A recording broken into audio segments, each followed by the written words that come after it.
The variety of ocean ecosystems. We have the open ocean, the rocky shore, the polar sea, salt marshes, deep oceans, kelp forests, mangrove forests, and the coral reefs. Today we will be talking about the coral reefs. What is an ecosystem? An ecosystem is a community of animals, organisms, and plants that live and interact with each other in the same environment. Here are a variety of fish and plant species that are part of a community, an ecosystem. Here's a picture of the Great Barrier Reef, which is what we will be talking about today. The Great Barrier Reef is one of many aquatic ecosystems. It happens to be the largest and most diverse of the ecosystems within the ocean. It is considered a coral reef. The Great Barrier Reef is a coral reef ecosystem. The Great Barrier Reef is the largest living structure on the planet. It contains approximately 600 types of hard corals, over 100 types of jellyfish. It has about 3,000 types of mollusks and over 1,600 types of fish living within the reef. There's over 130 types of sharks and rays as well, and species of whales and dolphins. Here is a satellite view of the Great Barrier Reef. It can actually be seen from outer space. It's pretty big. Sharks of the reef. We'll talk a few of the animals and organisms within the Great Barrier Reef that have an important role within the ecosystem. Sharks of the reef keep all prey species healthy and balanced. Sharks keep the seagrass and other plant habitats healthy. Sharks regulate the food web, and in summary, they keep the ocean clean. Great white sharks, as seen here in the picture, are the top predator in the ocean, and there's again over 130 sharks and rays in the In Australia, particularly around the Great Barrier Reef, we do have the box jellyfish. The box jellyfish is one of the most popular jellies in the Australian waters, and people virtually have no chance of surviving their potent sting, mainly because they go into shock before they reach the shore and they drown.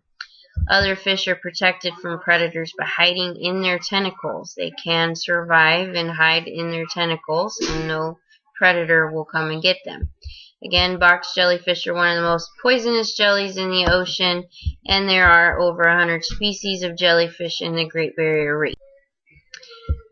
Clownfish is a unique fish. The clownfish make their homes within the sea anemones and are one of the only fish that do not get stung by the sea anemone's tentacles.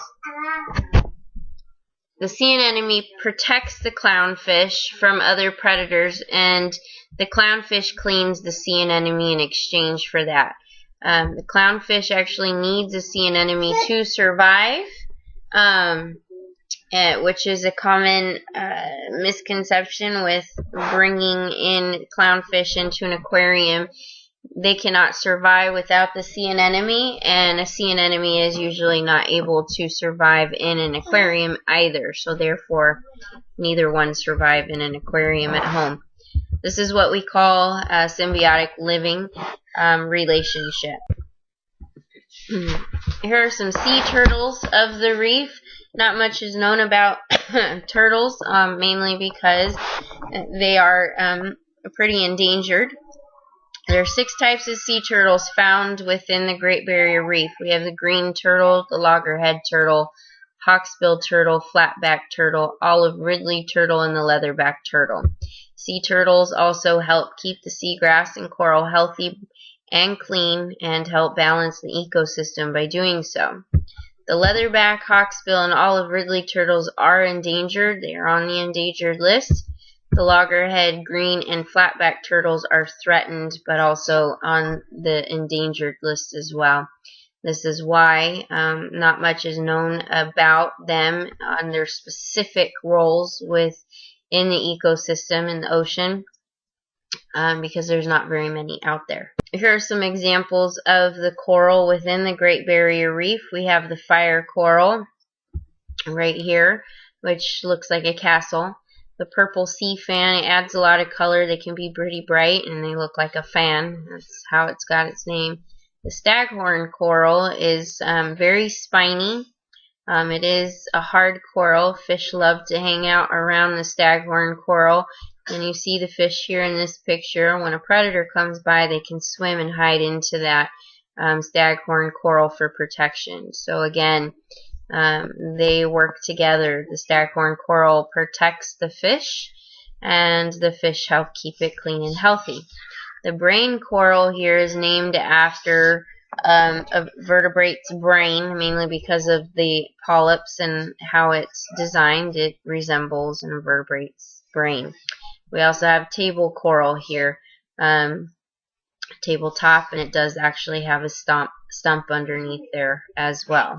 The references on some of the information that we found, and that is it. Thank you.